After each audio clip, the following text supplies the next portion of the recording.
Ever felt alone in a crowded room? Clara shines at every party, yet a chilling loneliness haunts her. This story explores the ache of being seen, but not known. Discover how Clara finds solace, not in forced smiles, but in the quiet spaces between words, learning to connect authentically. You'll gain insights into overcoming existential loneliness and embracing vulnerability.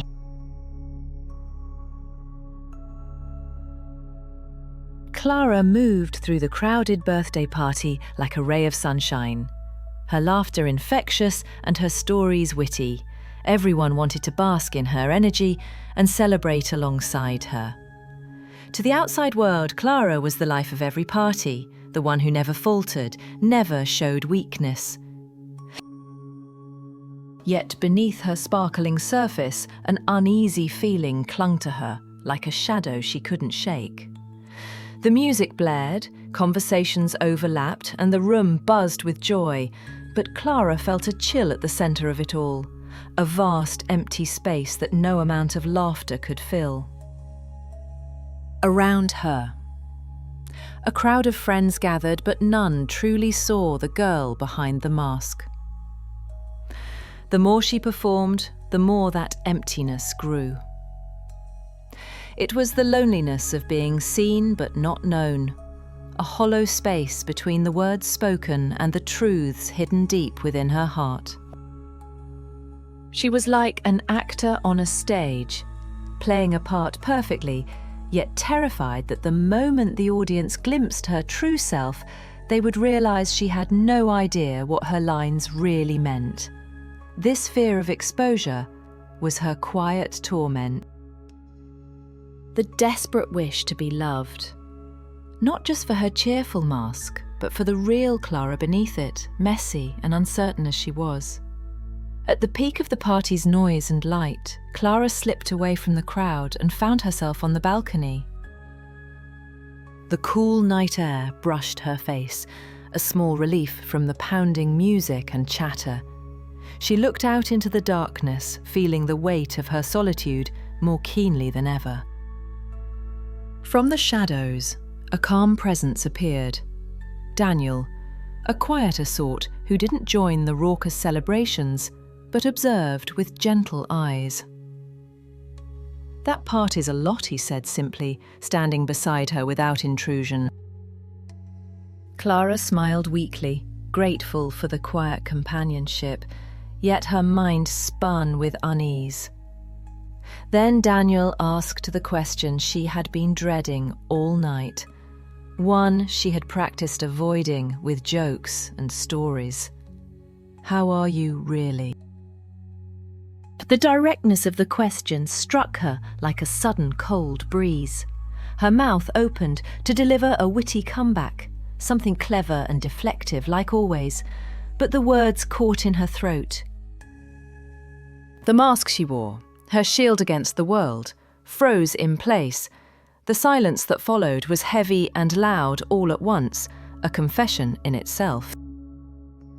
Clara shook her head slowly, a silent admission much clearer than any lie she might have told. A surge of anxiety crashed over her. This moment felt like catastrophe, a revelation that she was a fraud in the bright light of truth. But Daniel didn't push. He didn't try to fill the silence with platitudes or force her to speak. Instead, he simply nodded, a quiet understanding passing between them, as if to say it was okay to be vulnerable, even in silence. Later that night, Clara sat alone in her car, the muffled thump of the party fading away behind her. The adrenaline that had fueled her smile was gone, replaced by a calm stillness she hadn't felt in a long time. She didn't feel like a fraud anymore. For once, she just felt quietly. By not being able to answer, she realised she had given the most honest response she could muster. An open, awkward space where words failed but truth remained. The loneliness that had tightened its grip on her heart was still there, but the sharp anxiety that had come with it had softened, replaced by a gentle peace. Clara understood then that connection didn't always come from perfect words or a flawless performance. Sometimes it was found in the shared silence between two people, in the willingness to stand beside one another without judgment and simply be. And in that quiet space between the words, she was finally being seen, truly seen for who she was. As the days turned into weeks, Clara found herself drawn to Daniel's quiet presence. He had a way of making her feel seen, not for the life of the party persona she often portrayed, but for the complex, introspective person she was underneath. They would often meet in the library, surrounded by books and silence, sharing thoughts and feelings that Clara had never dared to voice before. Daniel never judged her vulnerabilities or tried to fix her, but instead listened with genuine empathy, creating a safe space for her to be myself. One afternoon, as they sat by the lake, Clara turned to Daniel and asked, "Why do you see me when so many others don't?" Daniel smiled gently and replied, "Because I listen to the spaces between your words. That's where the real you lives." In that moment, Clara realized that it wasn't about performing or perfecting an image, but about allowing herself to be vulnerable and authentic.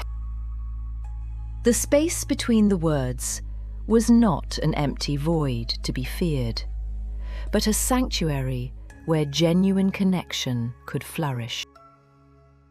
From that day forward, Clara started to shed her mask, embracing her true self with all its imperfections and uncertainties. She found that the more authentic she was, the more meaningful her connections became. The loneliness that had haunted her for so long began to dissipate, replaced by a deep sense of belonging and acceptance. Clara learned that true connection wasn't about filling the space between the words with noise, but about cherishing the silence and vulnerability that made her who she truly was. And in that space between the words, she found her voice, her truth, and ultimately herself.